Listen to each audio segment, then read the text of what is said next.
Hi friends, இந்த மழைக்கு இதமான சூட்டை தணிக்கும் வெந்தய குழம்பு எவ்வளோ ஒரு டேஸ்ட்டாக செய்கிறதுன்ட்டு வாங்க பார்க்கலாம். இது வந்து சுட சுட சாதத்துக்கு, அதுக்கப்புறம் இட்லிக்கு, தோசைக்கு, பூரிக்கு, சப்பாத்திக்கெலாம் அவ்வளோ ஒரு சூப்பராக இருக்குங்க. தேவையான பொருட்கள்: 1 ஸ்பூன் கடுகு, 1 ஸ்பூன் வெந்தயம், எண்ணெய், அதுக்கப்புறம் பெருங்காயத்தூள், ஒரு 10 பூண்டு தோல் உரித்து சேர்த்துக்கோங்க.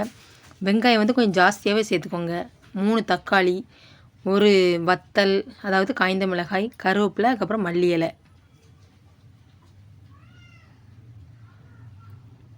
வானொலி சூடானதுக்கப்புறம் எண்ணெய் கொஞ்சம் ஜாஸ்தியாகவே சேர்த்துக்கோங்க. வெந்தய குழம்புக்கு வந்து கொஞ்சம் எண்ணெய் ஜாஸ்தியாக சேர்த்திங்கன்னா நல்லா டேஸ்ட்டாக இருக்கும்.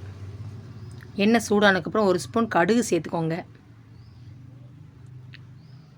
கடுகு நல்லா பொரிஞ்சதுக்கப்புறம் 1 ஸ்பூன் வெந்தயம் சேர்த்துக்கோங்க.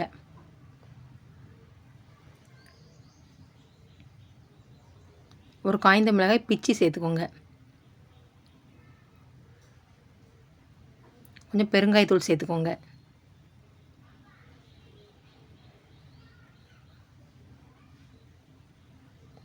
பூண்டு சேர்த்துக்கோங்க. அந்த பூண்டை அந்த எண்ணெயில் சேர்க்கும்போது அவ்வளோ ஒரு மணமாக இருக்கும். அப்புறம் சின்ன வெங்காயம் சேர்த்துக்கோங்க. சின்ன வெங்காயம் வந்து கொஞ்சம் ஜாஸ்தியாக சேர்த்திங்கன்னா குழம்பு வந்து நல்லாயிருக்கும், நல்லா அருமையாக இருக்கும் சாப்பிடும்போது. நல்லா கொஞ்சம் வேகிற அளவு, கண்ணாடி பதம் வர்ற அளவுக்கு நல்லா கிண்டி விட்டுக்கோங்க.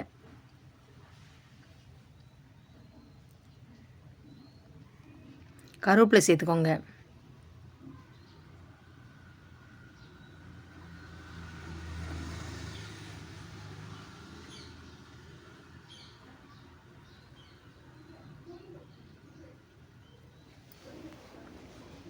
தக்காளி வந்து அரைச்சி சேர்த்துக்கோங்க. தக்காளி வந்து நல்லா அரைச்சி சேர்த்திங்கன்னா நல்லா குழம்பு நல்லா கட்டியாக இருக்கும். அதே நல்லா பச்சை வாசனை போகிற அளவுக்கு நல்லா கிண்டி விட்டுக்கோங்க.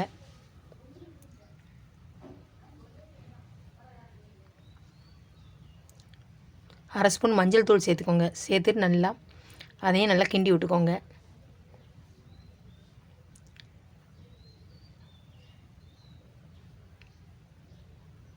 ஒரு ஸ்பூன் மிளகாய்த்தூள் அதையும் சேர்த்து நல்லா பச்சை வாசனை போகிற அளவுக்கு கிண்டி விட்டுக்கோங்க. இந்த டைமில் சேர்க்கும்போது நல்லா குழம்பு நல்லா கலர் கொடுத்துட்ருக்கும். 3 ஸ்பூன் குழம்பு மிளகாய்த்தூள் சேர்த்துக்கோங்க. உங்கள்கிட்ட அப்படி குழம்பு மிளகாய்த்தூள் இல்லைன்னா 2 ஸ்பூன் மல்லித்தூள் சேர்த்துக்கோங்க. நல்லா அந்த எண்ணெயிலே நல்லா மசாலா வந்து கிண்டும்போது அடுப்பு வந்து சிம்மில் வச்சுக்கோங்க. அந்த எண்ணெயில் நல்லா கிண்டி விட்டுக்கோங்க.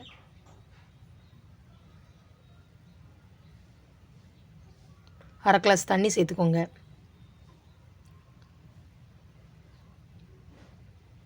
ஒரு 2 நிமிஷம் நல்லா கொதிக்கட்டும்.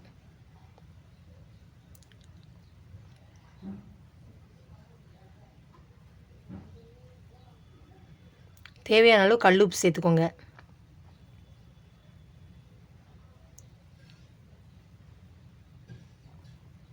ஒரு பெரிய எலுமிச்சை புளியை நல்லா ஊற வச்சு அதையும் நல்லா கரைச்சி அந்த புளி கரைசலை சேர்த்துக்கோங்க.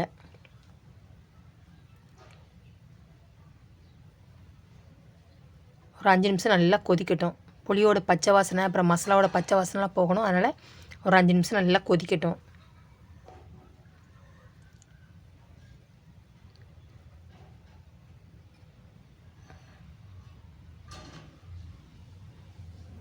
இந்த சின்ன வெங்காயத்தை வந்து இந்த வெந்தய குழம்புல நம்ம சேர்த்துருக்கோம். அந்த சின்ன வெங்காயத்தை எடுத்து சாப்பிடும்போது சொல்ல முடியாத அந்தளவுக்கு டேஸ்ட்டாக இருக்கும்.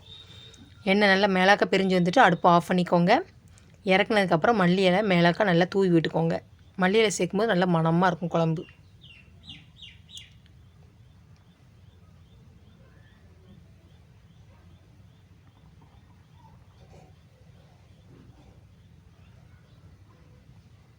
சூப்பரான டேஸ்டியான வெந்தய குழம்பு ரெடி. இது வந்து சுட சுட சாதத்தில் ஊற்றி சாப்பிடும்போது அவ்வளோ ஒரு டேஸ்ட்டாக இருக்கும்.